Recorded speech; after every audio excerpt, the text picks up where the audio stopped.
Bueno, el ciclo reproductivo, chicos, de la mujer también es denominado ciclo menstrual, ¿sí? O ciclo ovárico.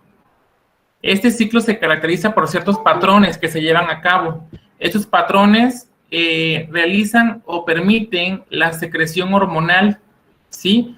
A esta secreción, en respuesta a esta secreción, el cuerpo actúa de diferentes formas. El cuerpo de la mujer, por supuesto, conlleva a ciertas circunstancias, como por ejemplo cambios de humor. En algunas personas, bueno, en el caso de las mujeres, algunas personas llegan a tener inclusive dolor en los pechos, dolor muscular, dolor pélvico, ¿sí? Aparte de pues todo el cambio hormonal, pues de igual forma les hace cambiar de humor en algunas circunstancias, ¿sí? Pero esto no es más que la respuesta a toda la secreción hormonal que pues se está percibiendo en este caso. Como les mencionaba, recibe el nombre también de ciclo menstrual y suele durar un promedio de 28 días. ¿Sí? Este ciclo tarda aproximadamente 28 días. ¿Cuál va a ser el objetivo de este ciclo ovárico? Pues bueno, va a ser poder producir un único óvulo, porque recuerden que los 28 días es para que se produzca un óvulo maduro, ¿sí? Y obviamente también este ciclo ovárico sirve para la adecuación del endometrio uterino para que se lleve a cabo la implementación del óvulo fecundado en caso que sea aplicable, ¿ok? Si en dado caso que haya fecundación. Se dice que durante la niñez la hipófisis secreta en muy pequeñas cantidades las hormonas gonadotropinas, por lo cual, debido a ello, los ovarios en la niñez se mantienen intactos o inactivos, ¿sí? ¿Qué sucede? Bueno, cuando alcanzan la pubertad se dice que se encuentra o se alcanza dentro de los 9 a 12 años. Esta secreción de gonadotropinas comienza a aumentar, ¿sí? Culminando en la menarquía. La menarquía, chicos, es la aparición del ciclo menstrual o el inicio del ciclo menstrual. A eso se le llama menarquía, ¿sí? La menarquía aparece aproximadamente a los 12 años. En promedio aparece a los 12 años. Es la edad en la que una mujer, pues bueno, se vuelve fértil. El ciclo ovárico, chicos, está constituido por 3 fases. Todas son sumamente importantes porque todas llevan una regulación en particular. Todas están reguladas por el eje hipotálamo hipoficiario. Sin embargo, es importante que conozcamos cada una de ellas porque en cada una hay secreciones hormonales, unas más que otras. Las fases en las que se divide el ciclo menstrual o el ciclo ovárico, chicos, son 3: fase folicular, fase ovulatoria y fase lútea. Cada una de ellas, como les mencionaba, tiene una participación especial dentro del ciclo. Vamos a comenzar a hablar sobre la fase folicular o también denominada preovulatoria, ¿ok? A esta fase se le llama preovulatoria. Durante esta fase se produce la maduración de los folículos ováricos. Los folículos ováricos son los que les mencioné o los que les mostré en la clase pasada, que son estos. Estos son los folículos ováricos, ¿sí? Están conformados por células de teca granulosa, tienen un antro en la parte de medio y tienen al ovocito, ¿sí? Esto es una célula folicular ovárica. Bueno, en esta fase, chicos, se produce la maduración de esos folículos, ¿sí? De los folículos ováricos. Primero, ¿qué sucede? Bueno, se reclutan o se acumulan de 6 o se seleccionan de 6 a 10 folículos primarios, ¿sí? ¿Y qué sucede después? Se lleva a cabo una selección de uno de ellos, para lo cual se contemplará la maduración, que es la finalización, en este caso, del ciclo como tal, y es la producción, o ese será el óvulo fértil. Al inicio de esta fase, el ovocito triplica su tamaño, es decir, que dentro de su parte basal o cuando se encuentra de forma inactiva, ¿sí?, el ovocito llega a crecer 3 veces más de su tamaño normal y se rodea de muchas capas más de las células de la granulosa. Las células son importantes para el folículo, que vamos a ir viendo por qué. Esta o este proceso da lugar a los llamados folículos primarios. ¿Qué características tienen los folículos primarios? 3 veces del tamaño normal de un ovocito y que se rodea de capas más de la célula granulosa. En esta etapa, chicos, los niveles de las gonadotropinas aumentan de forma moderada, ¿sí? Al comienzo de cada ciclo, se dice que la FSH es igual que la LH. Sin embargo, al entrar a la fase folicular o preovulatoria, los niveles de FSH aumentan en comparación con los de la LH. ¿Qué significa eso? Que en esta fase va a haber mayor concentración de hormona folículo estimulante que de hormona luteinizante. La hormona que va a predominar es la FSH. ¿Qué sucede después? Bueno, las células que se encuentran en los folículos primarios, llamados granulosas, se van a multiplicar creando más capas que rodean al ovocito. Además, igual existen otras células ováricas que rodean esos folículos por fuera de la capa de la granulosa y se llaman teca, ¿sí? Estas células de la teca dan o cumplen la función de una masa celular, es decir, proporcionan volumen a esta célula o a este folículo. La teca, chicos, está constituida por 2 partes. La teca es esta que vamos a observar a continuación. Ese es el folículo y existen 2 tipos de teca interna y teca externa. Cada una tiene un predominio en particular que vamos a ver cuál es. Se dice que la interna es la que está más cerca al ovocito primario, ¿no? Y la teca externa, pues, es la que se encuentra fuera de la célula en particular. Pero, ¿qué características tienen cada una de ellas? Bueno, la teca interna se compone de células de tipo epitelial o epiteloide de secretar estrógenos. ¿Cuáles estrógenos? Estradiol, estriol y estriol, principalmente. Y también sintetizan a una hormona que se llama progesterona, que es sumamente importante en el caso de la mujer. Por el contrario, la teca externa consiste en tejido conectivo, pero este tejido permite que sea muy vascularizado o es un tejido que tiene circulación, ¿sí? ¿Por qué? Porque está vascularizado, ¿sí? Esta forma una cápsula en el folículo. Esta cápsula puede servir de protección para el folículo ovárico, ¿sí? Ahora,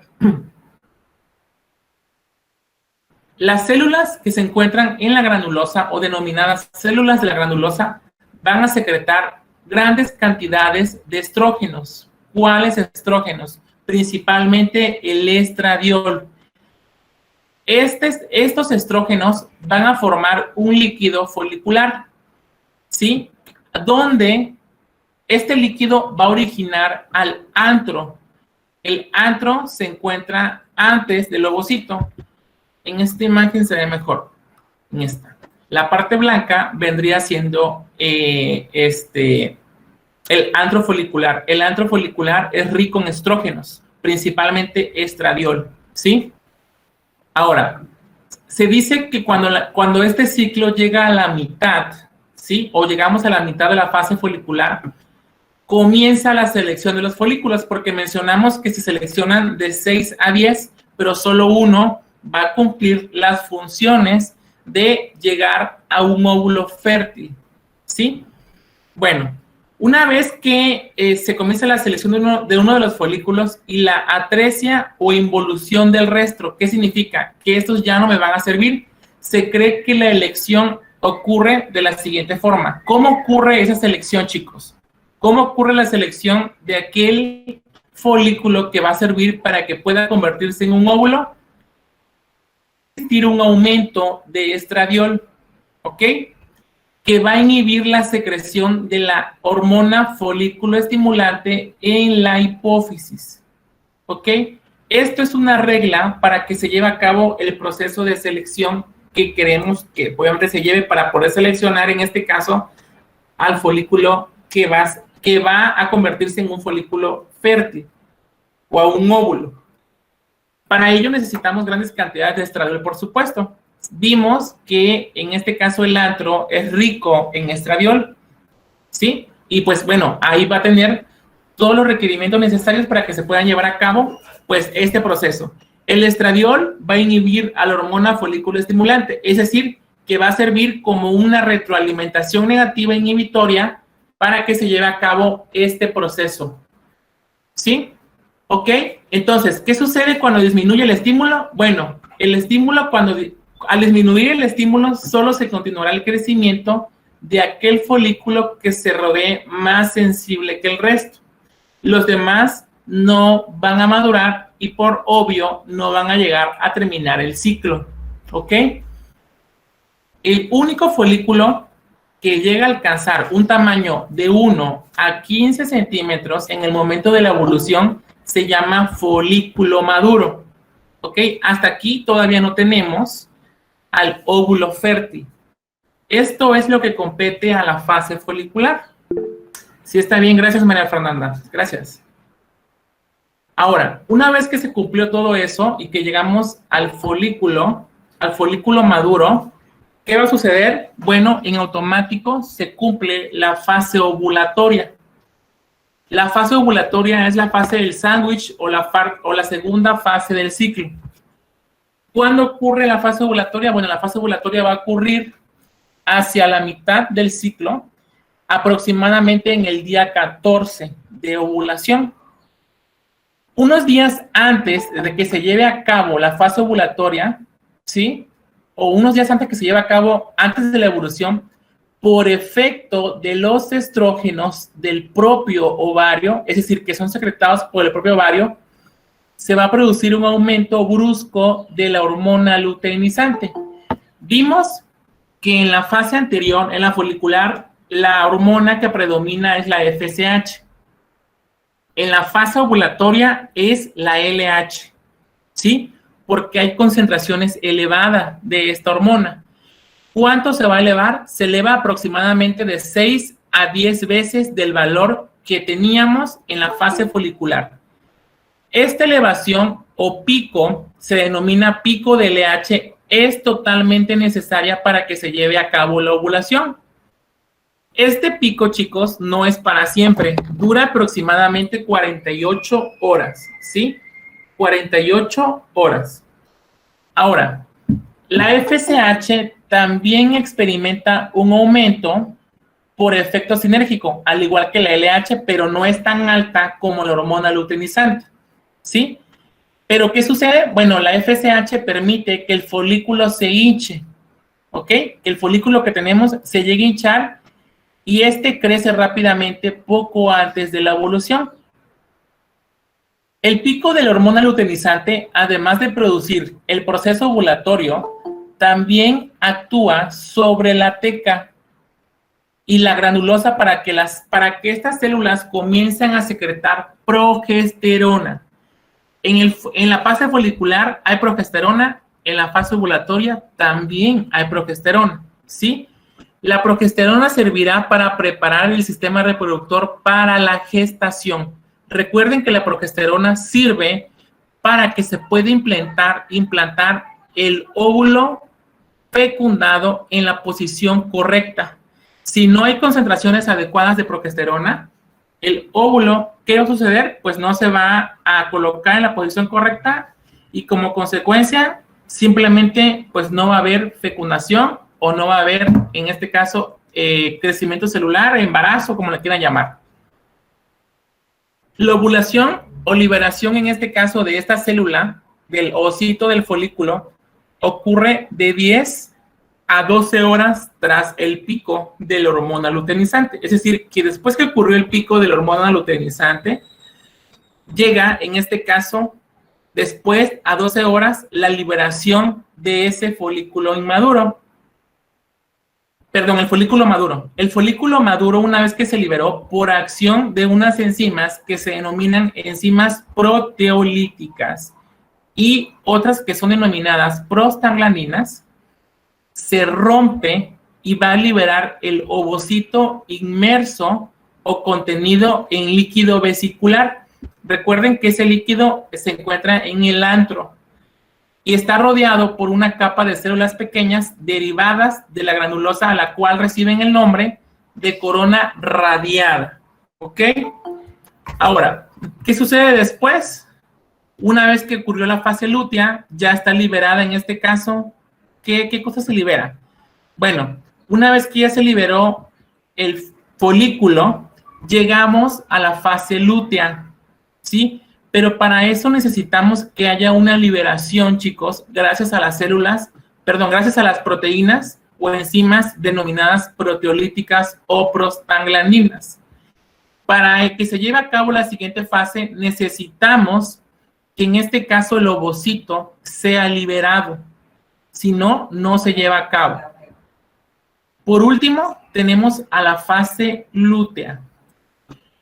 ¿Qué sucede en la fase lútea? Bueno, las células de la teca y la granulosa, tras la expulsión del ovocito, ¿sí? Porque el ovocito se encuentra dentro del folículo, se van a llenar de unas incrustaciones que pertenecen a lípidos y van a recibir el nombre de células luteínicas, ¿sí? Por su aspecto amarillento, este grupo de células derivadas del folículo va a madurar y da lugar al cuerpo lúteo, ¿sí? ¿Cuál es la función del cuerpo lúteo? Bueno, pues es preparar al endometrio para recibir al óvulo fecundado mediante la producción de progesterona, o sea, hay progesterona también en la última fase, y estradiol. Vemos que está presente hormona folículo estimulante, hormona luteinizante, progesterona y el estradiol. Esas son las 4 hormonas que hasta ahorita predominan en el ciclo ovárico. ¿Ok? ¿Qué sucede después con el cuerpo lúteo? Bueno, en el cuerpo lúteo, chicos, las células de la granulosa van a sintetizar, ¿sí? Principalmente progesterona y estrógenos. ¿Cuáles estrógenos? Principalmente estradiol, que es el que tiene mayor efecto biológico. Y las de la teca van a formar andrógenos. ¿Qué andrógenos son los que van a liberar? Androstenediona y testosterona. ¿Ok? Ya son otras 2 hormonas más que están presentes en el ciclo ovárico. ¿Ok? La androstenediona y la testosterona serán reconvertidas en hormonas femeninas dentro de la granulosa. ¿Ok? Y bueno, cuando se va a la mitad de la fase lútea o de esta fase, se va a producir un pico del estradiol, es decir, va a aumentar las concentraciones del estradiol cuando esta fase, la fase lútea, se lleva a la mitad, ¿sí? Que va a coincidir con el de la progesterona y el de la 17-hidroxiprogesterona. Esto va a ser a consecuencia de la acción de la hormona luteinizante. ¿Qué significa esto?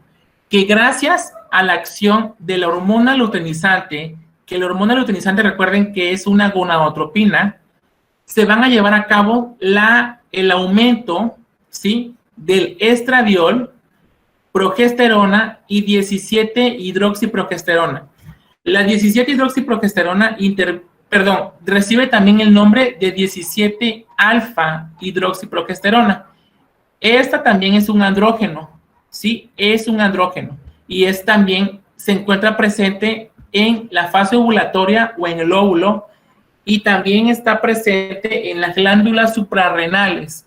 Las glándulas suprarrenales se encuentran encima de los riñones. Ahora, la acción de los estrógenos, de la inhibina que es secretada, que recuerden que la inhibina que se secreta es la inhibina A, ¿sí? La inhibina es secretada por las células luteínicas y en menor medida de la progesterona van a mantener inhibida la secreción de las gonadotropinas en la hipófisis. ¿Por qué? Porque en esta fase yo ya no requiero que las gonadotropinas se encuentren aumentadas, requiero que se encuentren en su estado basal, es decir, en su valor normal. ¿Qué sucede si las gonadotropinas se elevan en esta fase? Pues el ciclo ovulatorio pues simplemente no se cumple o se ve interrumpido. ¿Ok? Esto lo hacemos gracias a la inhibina A. La inhibina A sirve como un retroalimentador negativo para que las gonadotropinas no aumenten durante esta fase. Y bueno, ¿qué pasa si no existe gestación o si no existe óvulo fecundado? Bueno, el descenso del estímulo hipoficiario hace que el cuerpo lúteo se degenere completamente, es decir, que haya muerte celular de ese tejido y deje de producir hormonas, ¿sí? A consecuencia del descenso del estradiol, es decir, que hay disminución del estradiol y progesterona, cuando disminuye el estradiol y la progesterona, al finalizar el ciclo no hay gestación. Si hay gestación, obviamente el estradiol y la progesterona siguen elevadas. Pero si no hay gestación, si supongamos que la persona usó condón, no hay gestación y los niveles de estradiol y progesterona van a disminuir, ¿sí? Por consecuencia de esta disminución se va a producir la menstruación, ¿sí? Por eso el sangrado y la descamación de los tejidos superficiales del endometrio. Cuando hay fecundación, ¿sí? Cuando hay gestación o fecundación, ¿qué sucede?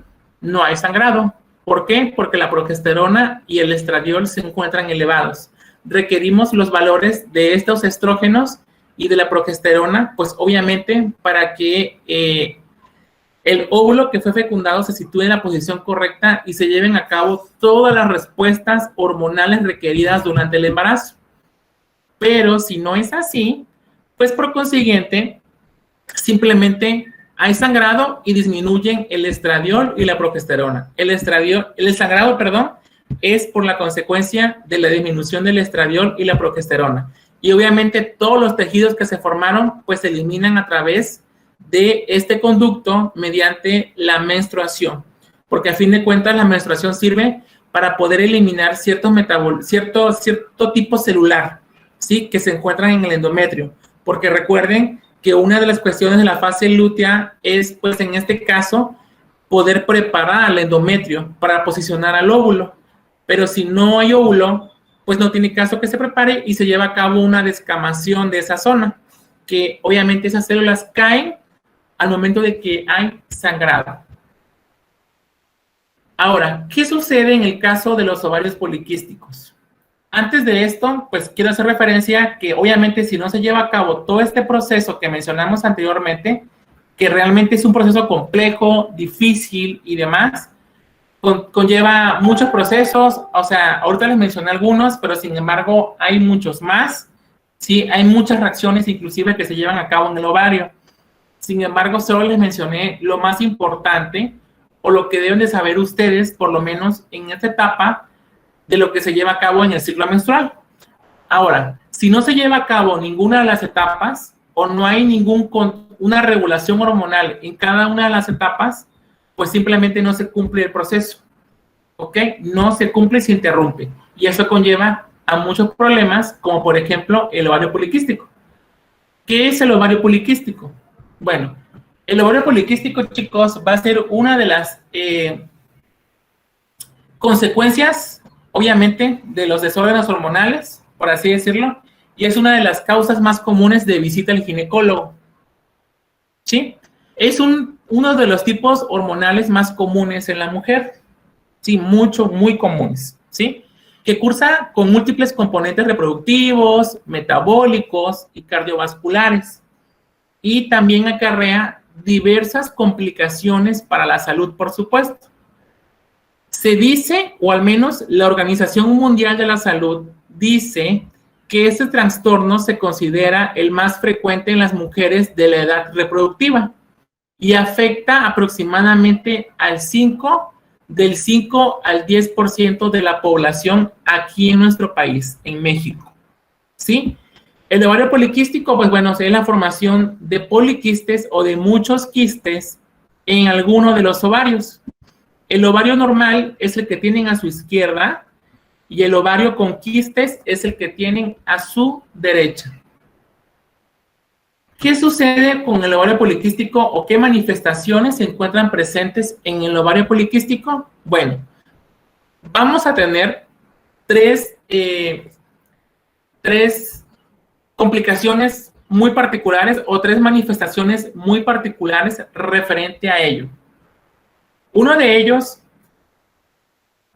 van a ser las manifestaciones clínicas. Otras las alteraciones metabólicas y por último tenemos también alteraciones endocrinas. Dentro de las manifestaciones clínicas podemos obtener, por supuesto, alteraciones menstruales, esto es de 100% de las mujeres que padecen ovario poliquístico, pues tienen alteraciones en su periodo menstrual. Hirsutismo. ¿Alguien sabe qué es hirsutismo? El hirsutismo, chicos, es el crecimiento excesivo del vello en la mujer. Esto es causado por la elevación de los estrógenos en las pacientes femeninas. Perdón, de los andrógenos. Andrógenos principalmente testosterona. Acné, los pacientes con ovario poliquístico llegan a tener acné. Alopecia, que es caída de cabello. Anovulación, es decir, que no produzcan óvulos. Abortos recurrentes porque sus valores de progesterona están disminuidos. Llegan a presentar acantosis nigricans, que es el oscurecimiento de ciertos tejidos como cuello, axilas y entrepiernas. Apnea obstructiva del sueño. ¿Qué significa eso? Que haya complicaciones respiratorias o que sienta que se ahoga por las noches. Y bueno, una de las más comunes, pues es el cáncer, ¿no? Que es el cáncer o hiperplasia endometrial. Dentro de las alteraciones que se encuentran en el metabolismo, encontramos obesidad, resistencia a la insulina, intolerancia a la glucosa o diabetes mellitus tipo 2. Tipo 2. La tipo 1, como ustedes saben, se lleva a cabo o se presenta solamente en personas menores a 30 años. Hipertensión, que es el aumento de la presión arterial. Enfermedad vascular cualquiera. Calcificación de las arterias coronarias. Si hay calcificación de las arterias coronarias, conlleva al taponamiento de ellas y presencia de infartos. Alteraciones endocrinas. Dentro de las alteraciones endocrinas está, ojo, principal, elevación de andrógenos, LH, prolactina y de algunos estrógenos como el estradiol. Pero como regla general, en el ovario poliquístico se presenta el aumento de los andrógenos, que es lo que les ocasiona hirsutismo en las mujeres. En el caso de los varones, pues somos realmente personas con hirsutismo, porque tenemos pues vello facial, tenemos barba, tenemos bigote, ¿sí? Unos más que otros, pero en el caso de la mujer no debe de ser así. Cuando hay presencia de andrógenos aumentadas, pues bueno, vamos a verlo cómo se encuentra en esta imagen. En esta imagen, esta paciente tiene ovario poliquístico, ¿sí? Y una de las cuestiones más comunes es acné y presencia de vello facial en la cara, ya sea en el bigote o en la barbilla. El ovario poliquístico, bueno, como observan en esta imagen, pues como les mencioné, los quistes lo que realizan es que no se lleve a cabo el proceso ovulatorio, ¿sí?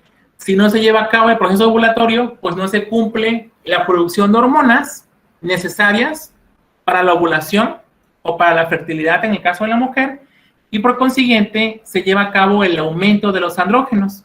Recuerden que los andrógenos están presentes en el ciclo ovárico, pero les mencioné que sirven como intermediarios para que de ahí sean convertidos a hormonas femeninas, como la androstenediona o la testosterona.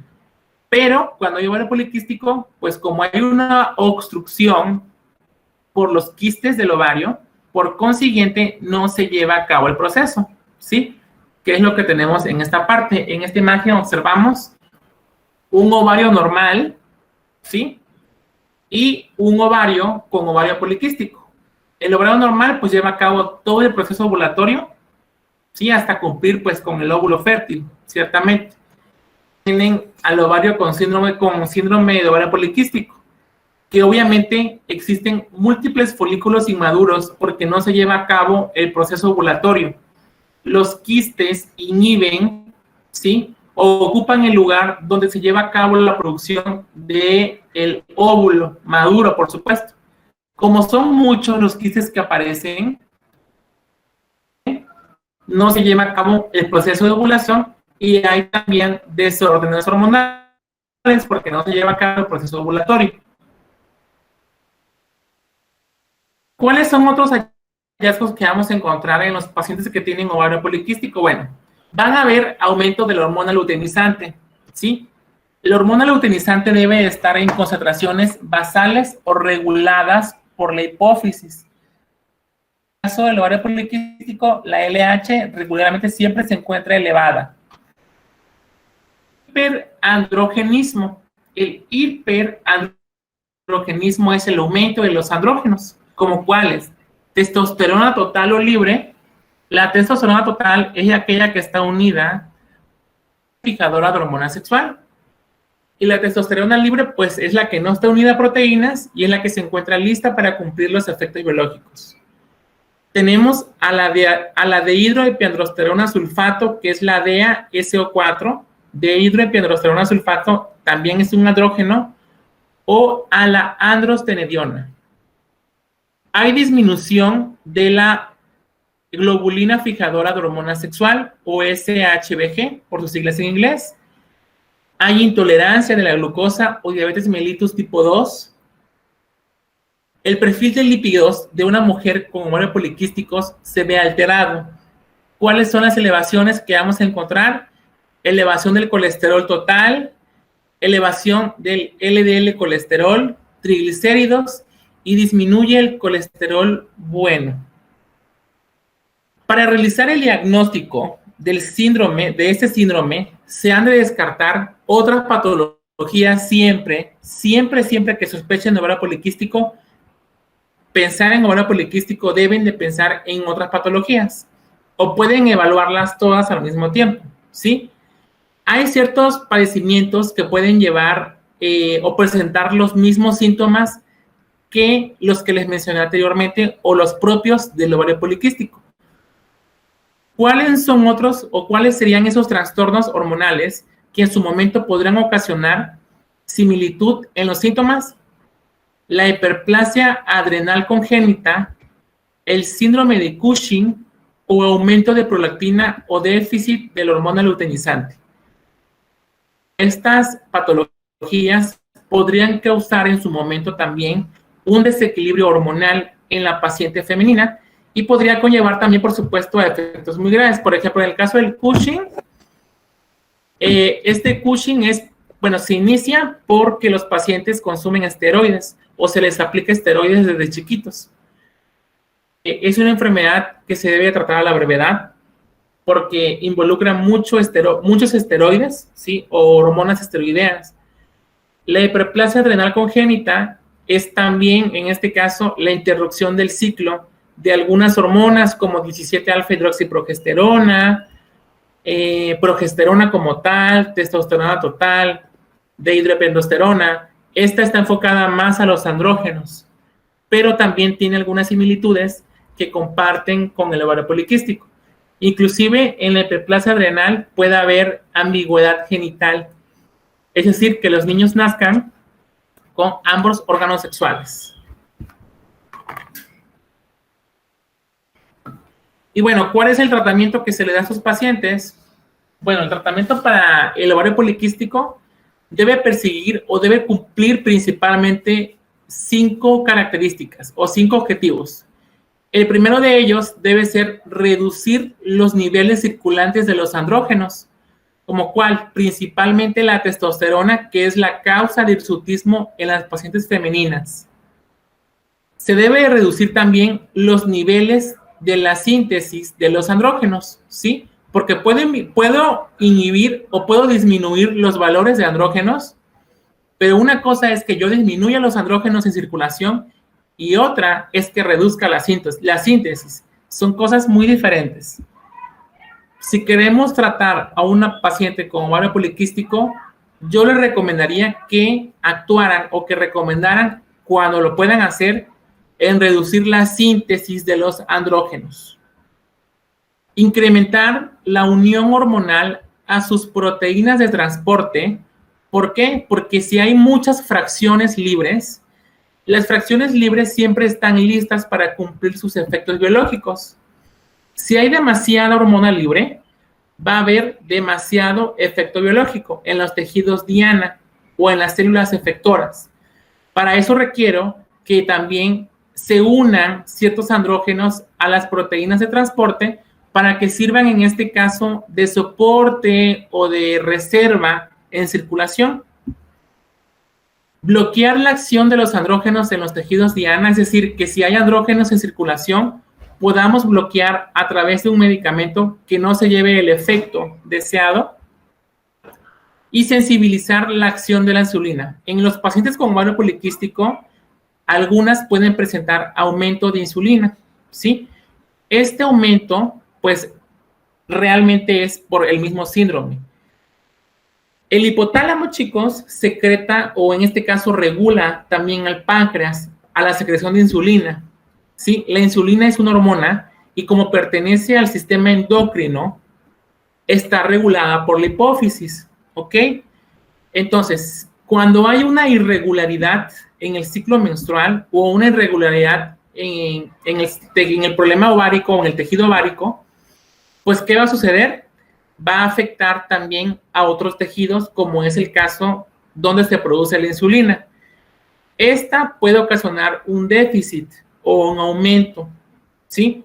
En la mayoría de las ocasiones es un déficit que tengamos o que presenten las mujeres insulina baja y la glucosa la tengan elevada, ¿ok? Es decir, que la insulina que tengan en circulación no sea la suficientemente liberada para poder compensar todas las características con respecto a los carbohidratos. La insulina cumple la función de ser una llave para que la glucosa pueda ingresar a la célula y así la glucosa pueda ser utilizada para que la célula pueda realizar sus efectos biológicos. Si no está presente la insulina, no se puede en este caso captar glucosa hacia la célula. Eso supongo que lo vieron en química clínica y si no, pues bueno, ya lo saben. Ahora, se llevan a cabo también no solamente procesos o trastornos endocrinos, sino también se llevan a cabo procesos metabólicos por los que les mencioné anteriormente. Por eso este problema ocasiona glucosa alta y como consecuencia pues presentan diabetes mellitus tipo 2. Inclusive algunas pacientes llegan a presentar incremento de peso y con ello pues está presente la obesidad. Por eso siempre debe de ser tratada a la brevedad la paciente que se sospeche de ovario poliquístico. El tratamiento del síndrome de ovario poliquístico siempre va a ir dirigido a disminuir o a paliar cada uno de los síntomas que se encuentran presentes en ese síndrome, como son las manifestaciones dermatológicas, que pues es la presencia de acné, irregularidades menstruales, que puede ser en este caso el bloqueo menstrual o la menorrea por completo, infertilidad, tratamiento de alteraciones metabólicas, como es el caso de la diabetes tipo 2, o el aumento del perfil de lípidos, ¿ok? Porque pues en este caso, en ese trastorno, pues no va a haber la capacidad para poder eliminar inclusive a los lípidos o metabolizar a los lípidos. Ahora, una persona que tenga ovario poliquístico es probable que no pueda embarazarse por los niveles altos de testosterona. Cuando la testosterona llega a sus estados basales o a sus valores normales, ¿sí? Pues en este caso ya sería posible que se pueda hablar de la fertilidad de la mujer. Mientras tanto, no se puede embarazar por los niveles de testosterona elevados y los valores de estrógenos y progesteronas disminuidos.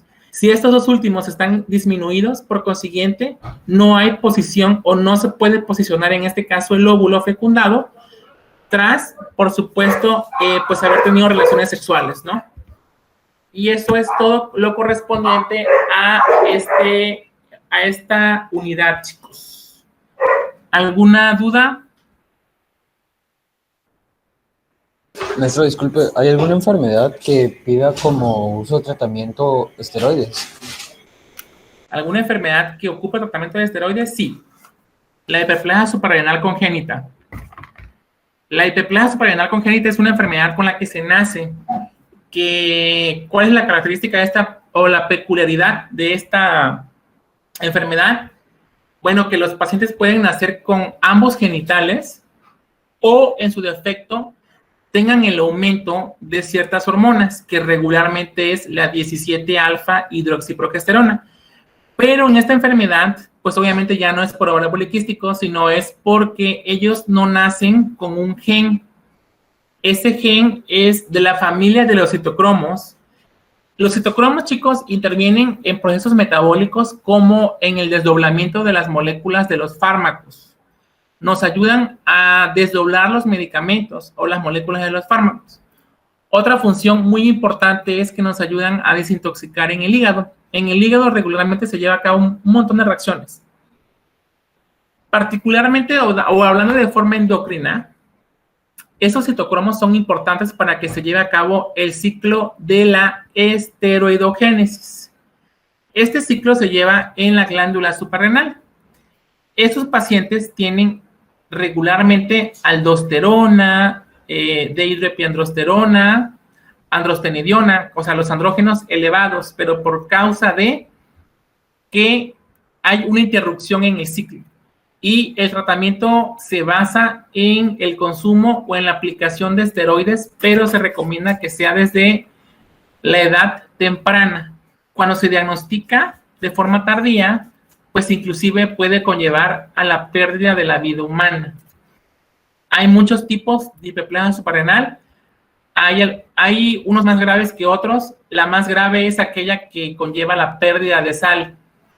Es decir, nosotros requerimos de sal, como vimos. No, es que no les doy química clínica. Nosotros requerimos de sal, chicos, para llevar a cabo ciertos procesos metabólicos, como es el caso de los electrolitos séricos. El cloruro de sodio está presente en el líquido intracelular y extracelular, y obviamente cumple funciones homeostáticas, es decir, de regulamiento, de equilibrio, ¿sí? O inclusive hidrostático también, equilibrio de agua. Si hay una alteración en las moléculas de algunas sales o hay un déficit de sal, por supuesto no se van a llevar a cabo muchos procesos a nivel celular. Esto va a ocasionar la muerte de la célula y por consiguiente el paciente muere. Hay algunos tipos de hiperplasia suprarrenal que no son compatibles con la vida, es decir, el bebé nace y a las horas muere, ¿sí? Hay otros que sí son compatibles y obviamente requieren tratamiento por años, hasta antes de que lleguen a la pubertad. ¿Por qué? Porque en la pubertad obviamente hay cierto cambio hormonal, tanto en hombres como en mujeres. Entonces, si esa enfermedad se diagnostica desde bebé, desde que nace, y el tratamiento, como te mencionaba Luis, es a base de esteroides, pero esos esteroides son de forma controlada, no es que los papás se los van a dar como chicles, no. Se da de forma controlada y se va viendo la evolución entre un esteroide y otro, porque los esteroides ocasionan también daños en los riñones, ¿sí? Por ello necesita que se apliquen esos esteroides de forma ordenada y equilibrada. ¿Sí, Luis? Sí, gracias. ¿Alguna otra duda, chicos?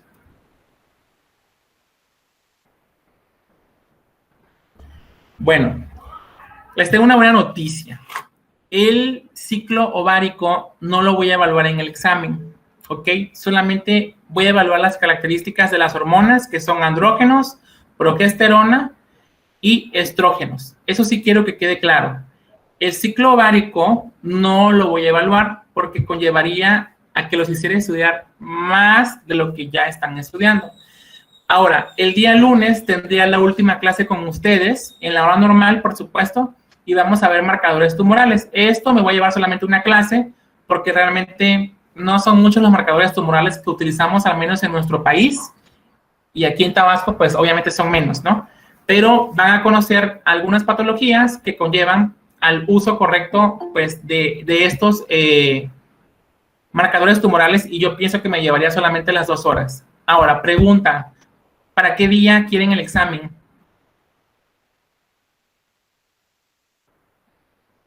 El miércoles, ¿ok? Entonces, ¿sí está bien el miércoles, chicos? Ok, el miércoles les haría el examen, el lunes tenemos la última clase y el miércoles les hago el examen. O ¿y cómo se llama? Y si puedo ese mismo día les doy las calificaciones y si no se las daré hasta el jueves, ¿ok? Y pues ya terminaríamos con la clase de marcadores tumorales, chicos. La presentación de esta clase de hoy la tienen ya en Google Classroom.